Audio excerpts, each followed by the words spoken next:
Imagine waking up one day with a weight on your chest. Not your ordinary dread, not the buzzing anxiety that scatters your thoughts.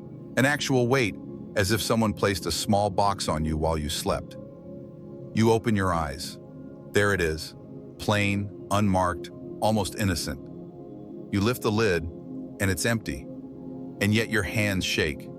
Nothing is inside, and still the air tightens, the room narrows, a whisper skates down your spine. You know what this is, even though you can't see it.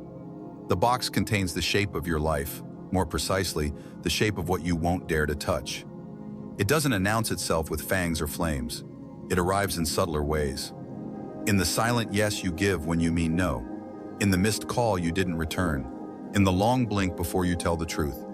It is the extra meeting you attend because speaking up feels riskier than wasting an hour. It is the coat of competence you wear to hide the trembling. Fear has taught you that stillness is safety, that invisibility is survival, that you must obey the quiet tug towards smaller rooms. But what if the box on your chest is not a warning, but a gift, one that refuses to be opened until you can withstand the trembling? Consider the paradox you've lived with for years. The more you avoid what you fear, the more your world shrinks, and the more precious, the more invincible that fear becomes.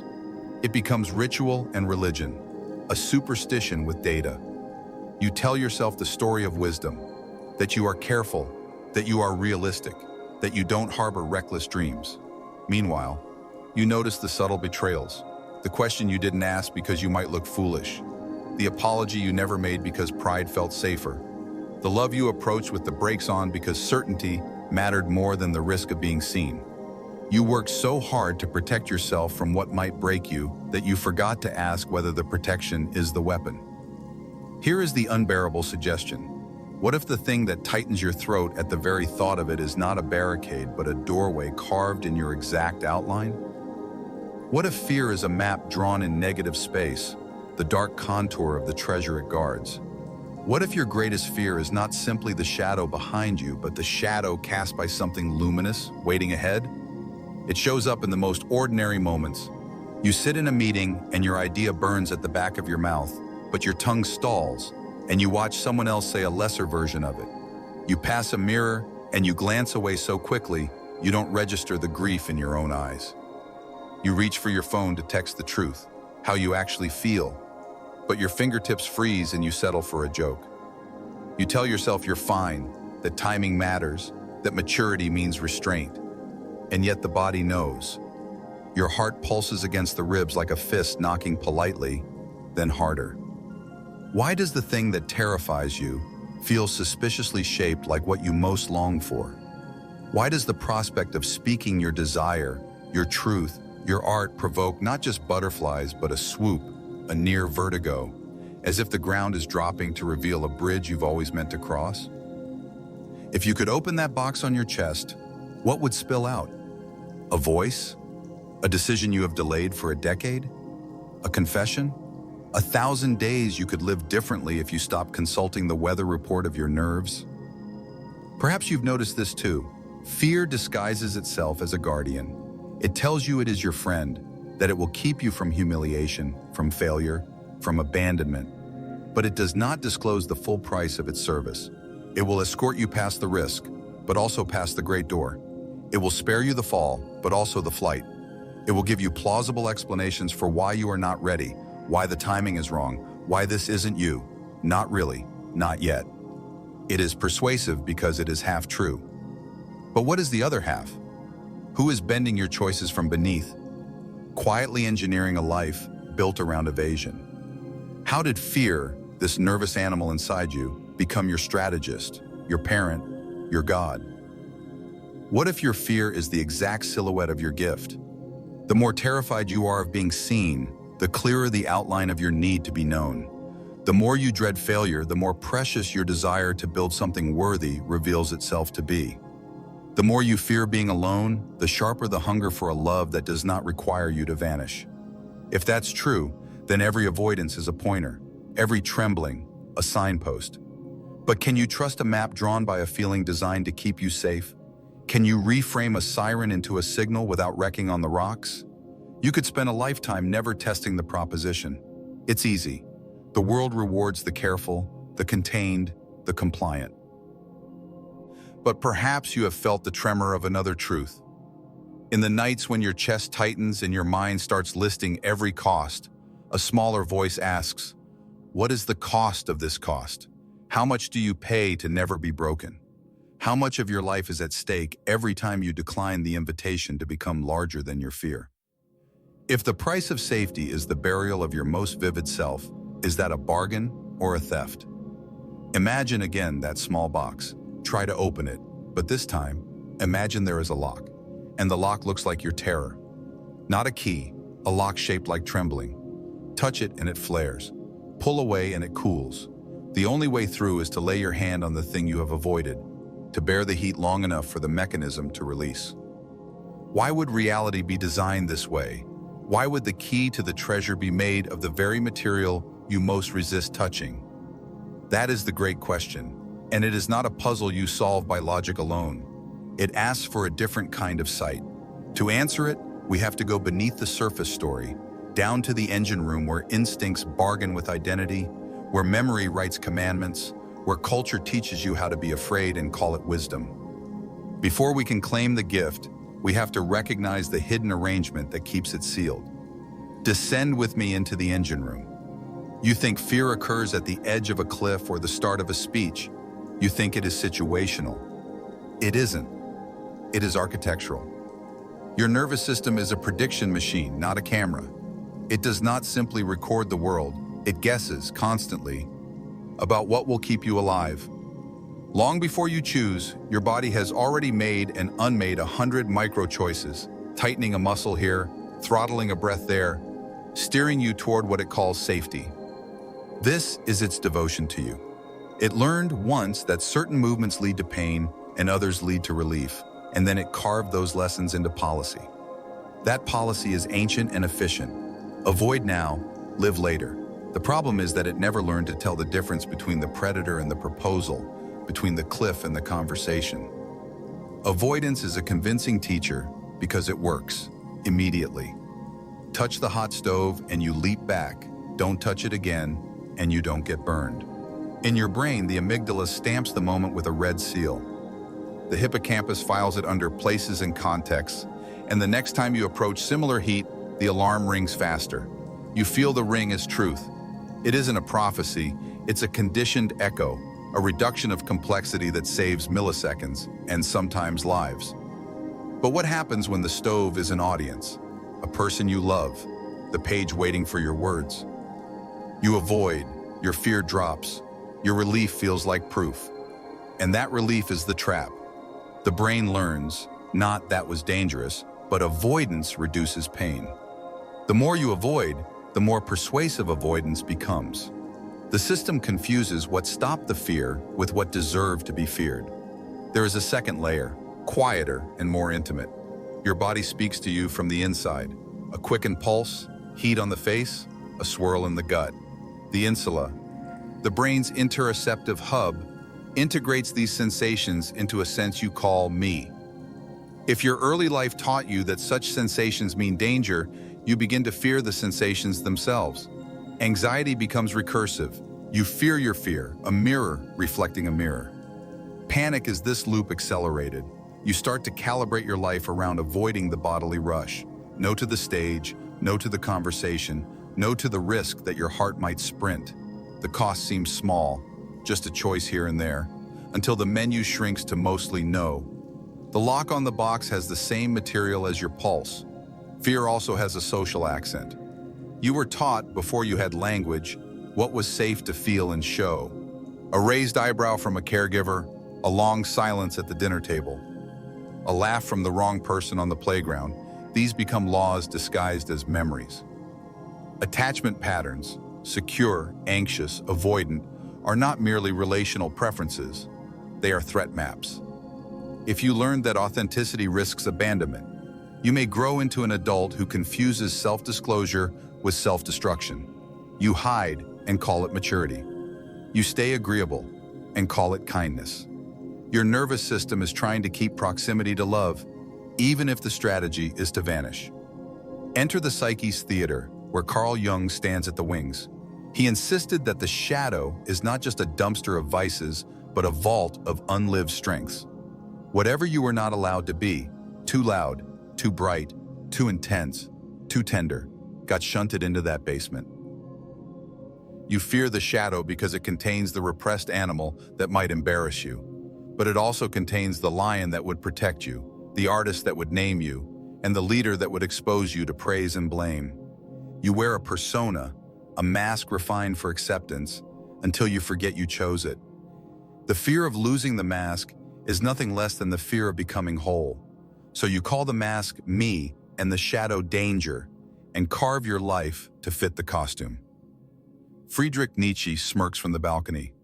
He warned against the comfort of the herd and the tyranny of thou shalt. In his parable, the spirit transforms from camel, bearing burdens, to lion, saying no to the dragon of convention, to child, a yes that creates. Fear is the dragon's scales, each one a command inherited from parents, schools, employers, timelines, platforms. The twist is that your will to power, the force that wants to expand, create, risk, does not disappear under fear. It gets rerouted into control, perfectionism, self-policing. You become powerful in the art of shrinking. The same vitality that could build a life becomes the energy that builds a cage. Arthur Schopenhauer would say this too, though with more gloom. The world is the manifestation of a blind will, ceaselessly striving and often suffering. If he is right, fear is one of the will's tactics to keep striving on familiar tracks. Desire puts you on a treadmill. Fear makes sure you don't step off it. You experience this as fatigue masked as prudence. The safe choice becomes not a specific decision, but a philosophy of repetition. You preserve yourself, but which self? The one that was assigned by early contingencies and social permission, not the one still forming in your hands. Now bring Kierkegaard and Sartre to the table. Kierkegaard called anxiety the dizziness of freedom, the nausea that comes from standing at the edge of possibility. He didn't frame this as pathology, but as an existential phenomenon. You feel fear precisely because you could choose. Sartre agreed in his way. Our anguish reveals our responsibility for our lives. So we practice mauvaise foi, bad faith, pretending we are only our roles, the employee, the parent, the cynic, the brand. We become objects to avoid the shock of being subjects. The fear you label as I can't might be I can, and I'm terrified that my choice will reveal me. And if your choices reveal you, what will you do with the knowledge that you could have chosen otherwise? That's a heavy mirror to hold. Aldous Huxley whispers from a different angle. The modern world doesn't need to terrorize you into compliance. It can amuse you into it. Offer soothing dopamine, a scroll that never ends, a marketplace of ready-made identities. Call it freedom, and it will feel like it. Under the gentle reign of convenience, the muscles that tolerate discomfort atrophy. Courage becomes a boutique ideal. Meanwhile, the architecture of platforms trains your attention to chase applause and dodge censure. The amygdala is not just biological. It has been outsourced to algorithms. You fear failing in public because the public is always around, watching, scoring. The crowd you carry in your pocket teaches you to speak in slogans or not at all. Viktor Frankl cuts through the noise with a scalpel. Man is not destroyed by suffering. He is destroyed by suffering without meaning. When your life is organized around avoidance, the field of meaning narrows to not that. You become an absence in your own story. The existential vacuum yawns and fear rushes in to fill it. Frankl noticed something counterintuitive in his clinical practice. Trying too hard to avoid symptoms often intensifies them. He called it paradoxical intention. Though we'll save the method for later, observe the logic. The grip of fear is broken not by flight, but by an unusual relationship. Your greatest fear points to where meaning has been starved, and so, paradoxically, to where meaning can be found. Cognitive biases lay the bricks of this invisible house. Loss aversion overweights what might go wrong compared to what might go right. The status quo bias makes familiarity feel like virtue. The availability heuristic turns one story of failure into a law. The affect heuristic persuades you that because you feel bad, the thing is bad. Identity protective cognition defends your tribe's beliefs as if your life depended on them. Sometimes it feels like it does. Layer on social proof, where you assume others are comfortable because they pretend to be, and pluralistic ignorance blooms. Everyone obeys a fear no one fully endorses. Culture becomes a hall of mirrors, each person reflecting everyone else's pretended safety. Here, then, is the hidden arrangement. Biological reflex married to relational conditioning, wrapped in philosophical avoidance, amplified by culture's velvet coercions, enforced by cognitive habits that make safety look like reason. You did not choose this architecture outright. It grew around you like ivy around a house. But living inside it, you decorate. You hang your name on the door. You start to believe the blueprints are your blueprint.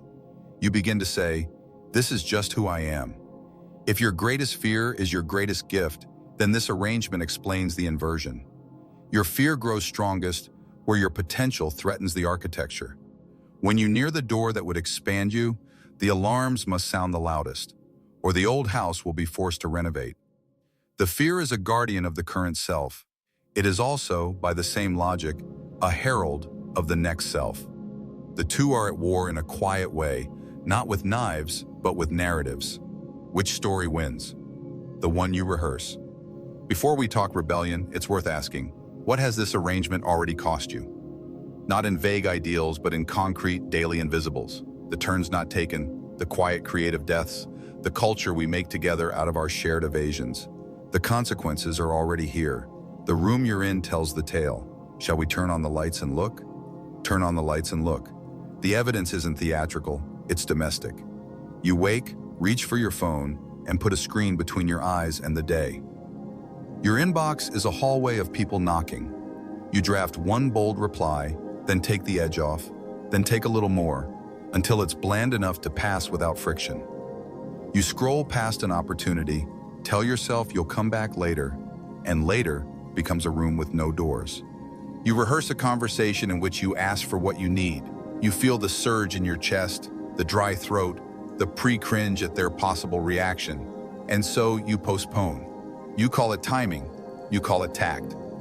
Really, it's fear culturing your decisions, like yogurt, invisible bacteria that turns the whole into something sour. Body first, then meaning. Your shoulders live a few centimeters higher than they should. Your breath sits shallow under the collarbone. The old animal inside you has learned that vigilance equals safety, but vigilance also equals fatigue. The endocrine system doesn't argue, it secretes. Cortisol makes quite edits to your mood and memory. Over time, you forget what it feels like to exhale all the way. You stop noticing sunsets because your attentional field has narrowed to a corridor of threats and tasks. The default mode network, your mind's wandering narrator, loops through old episodes where you embarrassed yourself or almost did. The loop deepens. What fires together wires together. Fear becomes the baseline under every song. The costs are subtle until they aren't. Your creativity starts to stall, not because you lack ideas, but because you pre-reject them. You write 2 sentences and imagine the critique. You picture the smirk in the third row before you step on stage. You design your art as a defense brief, careful to preempt every objection. The work loses weirdness, and with it, life. You begin to mistrust the strange ache that signals originality, confusing it with danger. Meanwhile, your voice, once textured, turns into bullet points. Your language shrinks to safe nouns and neutral verbs. You mistake being unoffensive for being skillful. Your days become a study in risk minimization, and your nights, a museum of the unlived. Relationships absorb the toll. You perform a version of intimacy that is compatible with never showing your underbelly. You keep your smile polished like a shield. You offer advice instead of vulnerability because advice keeps you on higher ground. You accept love only at temperatures that don't melt you. You audit your sentences for exposure and land on something agreeable but bloodless. You feel lonely and can't trace why. After all, you've done everything right. But what if right has been the wrong God all along? How close can someone stand to you if you won't let your core animate the conversation? How can someone love the you that won't come to the window? Fear also curates your timeline. Loss aversion whispers that the humiliation of trying and failing would hurt twice as much as the pride of trying and succeeding would feel good. Status quo bias drapes itself over your shoulders like a comforter and says, maybe after the next milestone. The endowment effect convinces you to overvalue your current life because it is already yours, even if it fits like someone else's coat. Sunk cost fallacy pins you to a path you outgrew because walking away would make the past feel wasted. Temporal discounting seduces you with near-term relief. You'll trade a lifetime of becoming for a quiet afternoon. Put these biases together, and you don't need a visible jailer. Your cognition manages the prison, smiling. Meanwhile, culture plays accomplice. Workplaces measure the known because the known is countable. Innovation decks declare courage in fonts, then punish variance in practice. The organization learns fear's trick. Avoid a bad quarterly headline now. Burn the long-term soil imperceptibly. Safetyism becomes a philosophy.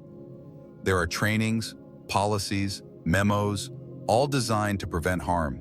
They do some good and also something else. They harm the organizing story. You stop pursuing excellence and begin avoiding complaints. You trade daring for optics.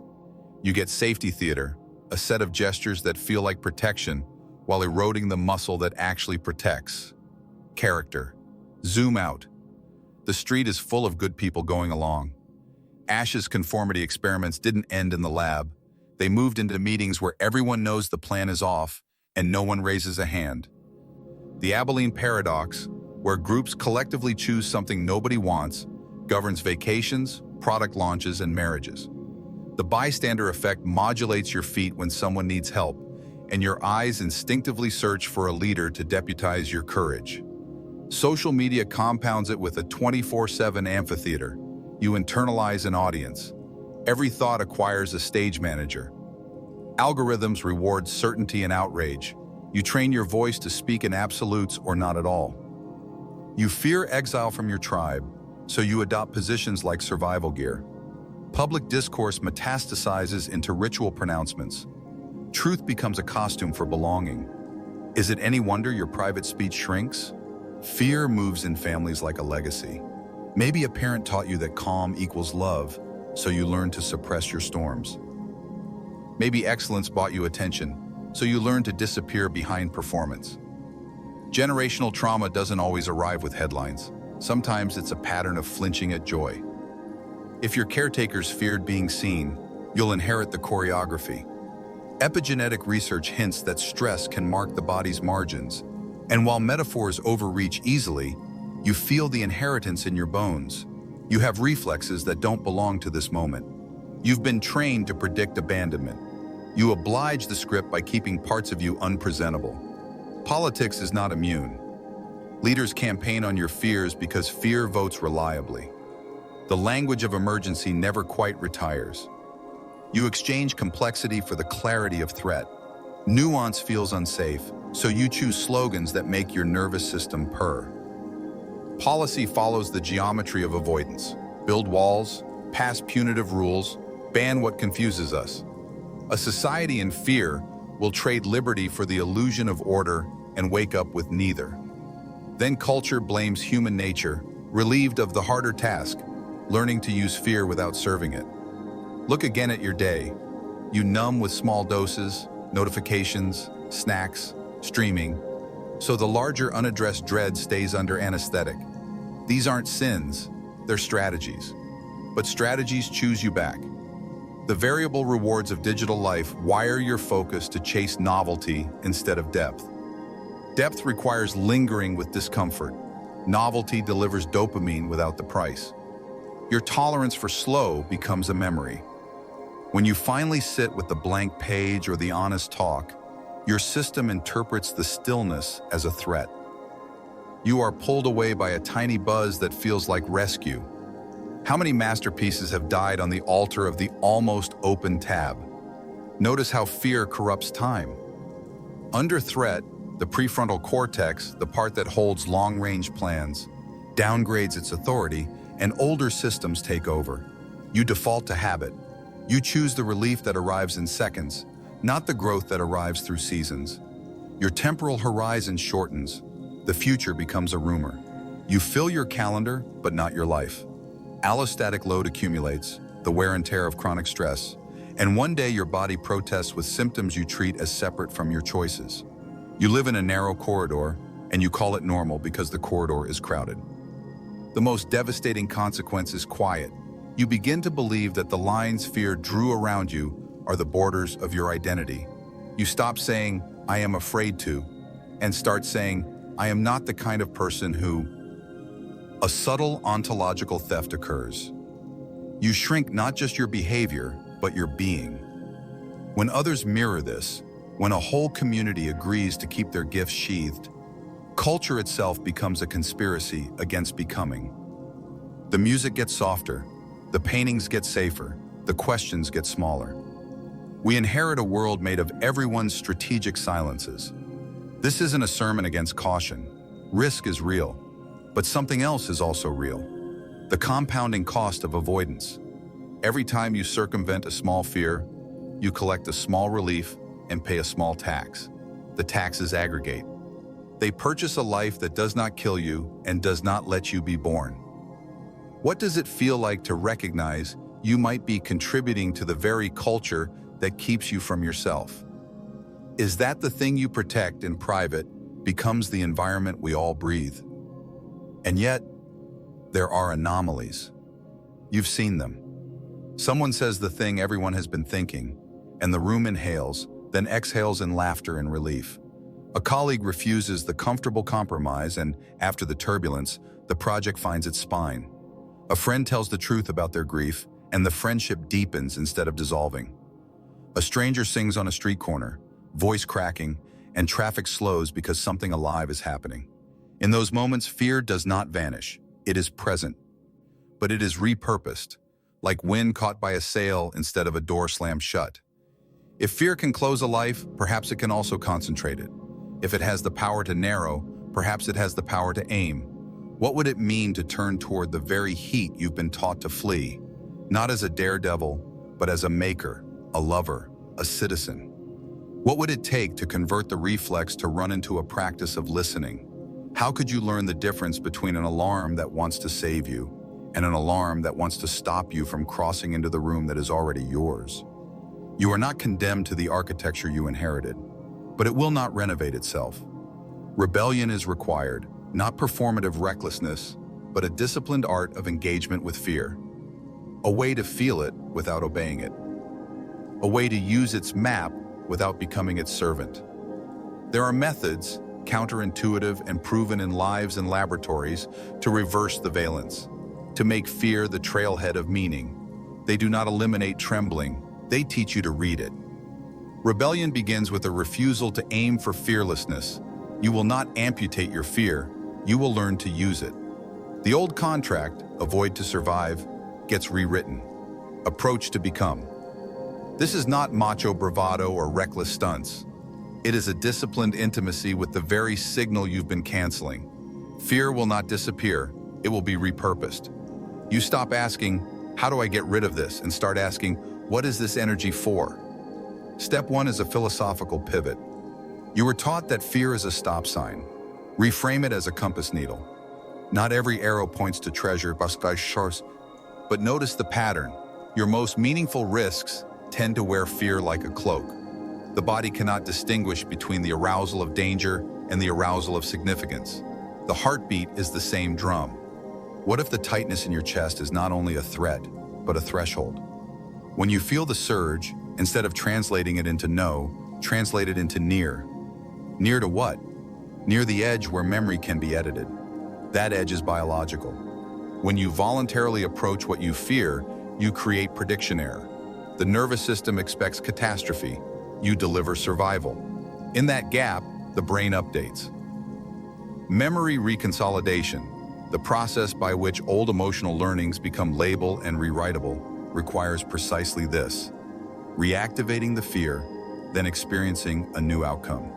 Exposure is not endurance for endurance's sake. It is craftsmanship.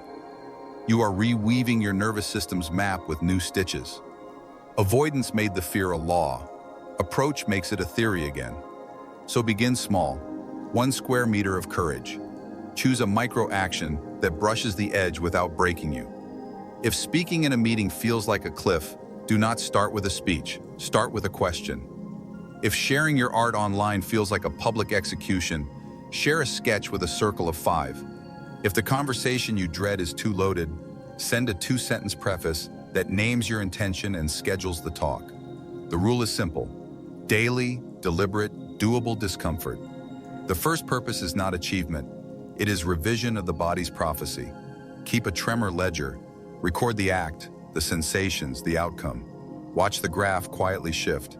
You are not getting braver by accident. You are making deposits in a new account of self-trust. Counterintuitive move 2. Exaggerate. Viktor Frankl called it paradoxical intention. Wish for the symptom you fear. Notice your hands shake? Whisper, let's see how much I can shake. Fear of blushing?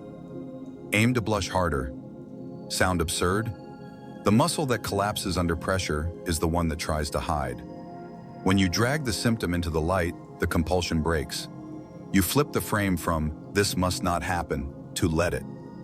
The amygdala loses its bargaining chip. You discover the astonishing. The experience you most dreaded is survivable, even livable. Your body must be enlisted, not bullied. Mammals discharge fear by moving. Humans file it in chairs.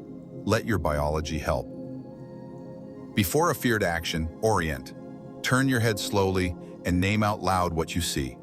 Window, tree, cup, reminding the old brain that the present is not a battlefield. Breathe in a way that tells the vagus nerve you are safe. Longer exhales than inhales, soft belly, jaw unhinged, eyes widened to peripheral vision. Tremble on purpose, literally. Shake your legs and arms for 60 seconds. Let the charge complete rather than harden into armor. If your heart is racing, don't interpret it as evidence of danger. Interpret it as fuel. The physiology of fear overlaps with the physiology of readiness. The story you attach determines whether you freeze or focus. Language is a tool. Wield it precisely. Affect labeling, naming the emotion, has been shown to quiet the amygdala. But don't stop at "I'm anxious." Try. "I notice heat in my chest and a thought that I'll be judged. My fear is protecting my need to be respected." Notice how the statement dignifies the fear. It has a point. Then answer it. Respect will not come from hiding. Write a letter from your fear to you and from you to your fear. Give it a seat at the table, not the head of the table. Ritualize this before high-stakes moments. The brain loves rituals not because they are magical, but because repetition breeds prediction, and prediction breeds calm. Jung's shadow waits for integration, not exile. Ask, whom do I envy and why? Envy is a compass to unlived parts. The person you critique for being too much might carry your buried intensity. Invite that trait upstairs for tea. Try the spare chair exercise. Place an empty chair. Imagine the part you suppress sitting there. The bold one, the tender one, the wild one. Ask it what it wants. Then speak as it is. You will feel ridiculous. Good. Masks loosen under play. When you later step into a real room that wants your bigness, you won't be meeting a stranger. Orient to values, not moods. Mood is weather, value is climate. Frankl again. Meaning outlasts relief.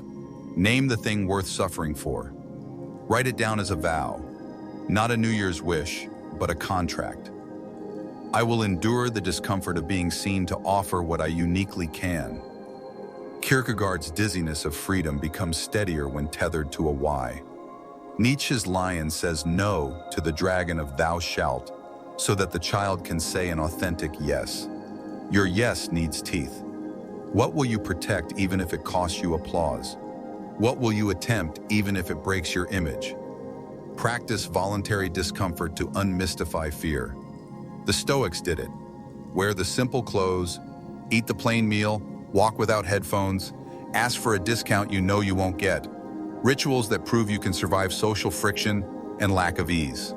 In the American Civil Rights Movement, activists were trained in church basements to face taunts without retaliation. They rehearsed dignity under pressure. Training does not make fear vanish. It makes courage accessible on demand. Your basement can be a kitchen table. Put small frictions deliberately in your path. You are teaching your nervous system. We do hard things on purpose. Design your social architecture. Courage is contagious, so is cowardice. Build a quorum. 2 or 3 people committed to naming their fear and doing daily courageous acts. Share the tremor ledger. Celebrate attempts, not outcomes. Make irreversibility your ally. Tell someone your plan. Schedule the room. Put your name on the list. Set the transfer to the savings account that finances your leap. Use implementation intentions. If it is 9 a.m., then I will open the document. If I feel the urge to check notifications, then I breathe and write 1 sentence. Pre-decisions rescue you when moods sway. You do not need more inspiration. You need fewer decisions at the cliff's edge. Learn the simplest cognitive alchemy. I am excited. The adrenergic surge of fear and excitement is nearly identical. Experiments show that reappraising anxiety as excitement improves performance under stress. When your heart thunders, say aloud, body preparing. This is not denial, it is accurate reframing. Pair it with attention training. Focus on the task's first brick, not the cathedral. Courage scales by unit, not by fantasy. Speak to one person, not to the crowd. The internalized amphitheater is a bully. Reduce the room. Write to the friend who needs this line. Pitch to the client whose eyes will either light up or not. Make the talk for the one who might change. The crowd's judgment dilutes when your attention has a face. You are not auditioning for the universe. You are delivering a message. If you practice these, something happens that feels like a magic trick, but is just mechanics. Fear becomes directional. It narrows not your life, but your aim. It stops being an enemy at the gate and becomes a scout at the border, telling you where expansion is possible if you will pay the cost. Pay it. And notice, each time you do, the story you tell about yourself changes from I am the one who avoids to I am the one who approaches. Identity updates through action. The discipline is mundane. The fruit is astonishing. You begin to trust your own pulse. You become less hypnotized by what others might think and more committed to what you are here to make. The rebellion is not against fear, it is against living smaller than your gift. And yet, beyond method lies an even deeper pivot, one that does not merely repurpose fear, but reveals why your greatest fear and your greatest gift share a border at all. It is the truth underneath all these tactics, the thing that makes your hands steady, not because you learn tricks, but because you remember who you are. Here is the turn that changes everything. Fear is not the opposite of your gift. Fear is the shape your gift takes before you can hold it. The body names it a threat because your old identity hears its own hinge creaking.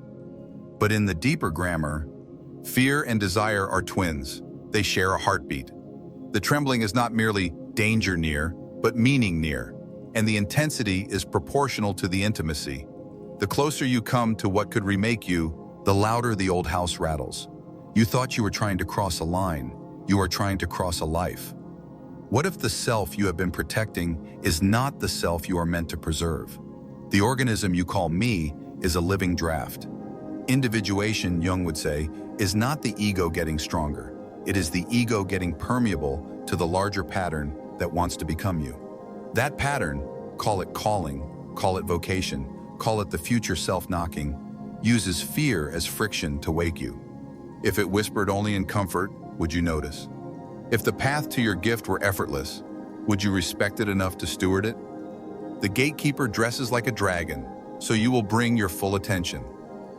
The miracle is not that the dragon becomes a kitten when you pet it. The miracle is that while facing it, you grow into the person who can house the treasure without losing it. Fear is your love in armor. You fear most where you care most. The prospect of speaking truth terrifies you, not because words are lethal, but because the relationship is sacred. The risk of failure nauseates you, not because numbers matter, but because your work matters. The fear of being seen is the shadow of your longing to be received. If you numbed the fear, you would numb the love with it. So the task is not anesthesia, it is alchemy. Let the very energy of protection, adrenaline, focus, urgency become the energy of offering. Fear says, "This is precious." You answer, "Precisely why I will not bury it." Here is the quiet law hiding behind all your avoidances and rehearsals. We do not fear outcomes. We fear revelations. Not, "What if I fail?" but, "What if I fail and the world witnesses the limits of who I am?" Not, "What if I am rejected?" but, "What if I am rejected after being fully myself?" The second fear is holy because it demands your whole being. It is also the doorway to freedom, because once you risk being known and survive, no crowd can own you again. Your greatest fear is the price of sovereignty. Pay it, and you repossess your name. Consider another inversion. You assume your gift is the thing you will produce: the book, the company, the movement, the child raised with relentless tenderness. But the deepest gift is not the artifact, it is the self forged in the act of bringing it forth. The book will end up on a shelf, the company will be bought, the movement will evolve, and the child will leave you. What remains is the character you built by walking into the tremor. Courage is not a currency you spend, it is a muscle you become. The ultimate truth is that your fear's curriculum produces the one gift that cannot be taken from you, a self that can be entrusted with power because it is not powered by fear. This reframe reorders practice. You stop bargaining with the universe for reassurance and start entering devotion. Devotion says, "I am afraid because this matters, and because it matters, I will proceed with reverence." Devotion slows you down enough to aim accurately and to feel fully. Devotion is not romantic, it is fidelity to what you know without proof. You become less interested in winning and more interested in witnessing your own life unveiled. What if the most spiritual act available to you is a specific earthly risk taken in service of what you love more than your image? Look again at the paradoxes that once seemed cruel and now reveal design. Anxiety felt like a flaw. It is a sense organ for meaning. Dread felt like a warning. It is also a summons. The audience you feared became the community that formed around your honesty. The failure you dreaded became a teacher that built a sturdier architecture than success ever could. The wound you hid became the aperture through which your work reaches others. Your greatest fear was the lens cap over your gift. Remove it, and everything sharpens. There is an even deeper gentleness beneath the drama. You have never been trying to manufacture courage out of thin air. You have been trying to remember that you are not alone in the room where courage is required. Call it grace. Call it the collective of all who spoke anyway. Call it the ecology of courage. When you approach the edge, you join a lineage. The nervous system does not know this language, but the soul does. You are carried by a company. Every time you walk through, you leave the door ajar for someone behind you. Your personal rebellion becomes public oxygen. So ask with unblinking specificity, where does your fear point with unnerving insistence? Whose face appears when you imagine telling the truth? What hour of the day is your alibi strongest? Which "not me" sentence keeps your gift in a crate? Do not answer with theory. Choose a moment. Say the line. Send the note. Put your name on the thing. Feel the tremor arrive and refuse to interpret it as a stop sign. Translate it as a drum. Now. And when the tremor comes, and it will, do the most radical thing. Thank it. Whisper, "You are my teacher." Place a hand on your chest as if greeting an old friend. Let your exhale carry the message to your animal body. We are safe enough to be real today. Then step. Let the step be awkward, even small. Perfection is the religion of fear. Presence is the practice of gift. The first step is a petition. The second is a vow. The third is a habit that changes a life. Imagine waking up one day, soon, not someday, and finding the box on your chest again. This time the lock warms under your palm. You do not rip it open, you attend to it. The mechanism yields because you consented to feel. Inside, at last, there is something, a mirror and a match. The mirror for the face you have been given to bring into the world without disguise. The match for the work is only you can light. You strike it. The room does not burn, it brightens. What was calling you from the dark was not a monster. It was your own life, waiting for your permission to begin. Go to the threshold that bears your name. There will be a silence right before you cross. And in that silence, you will hear the greatest truth of all. Nothing can guarantee that you will not be hurt, and nothing can guarantee that you will succeed. And still, this is the way. The point was never to build a life where fear has no jurisdiction. The point is to build a life where fear has a job and you have the throne. Let trembling be your bell, not your jailer. Let the heat mean here. The world you want exists on the other side of your accurate risk. You do not need to wait to be different to begin. Open the window, make the call, ask the question, write the first sentence. Tell the person you love them or that you are done disappearing. Walk into the room with your gift unwrapped, not because you're certain, but because you're devoted. And when the room narrows and your pulse hammers, smile, not to perform, but to remember, this is the sign, this is the map, this is the precise doorway you were made to cross.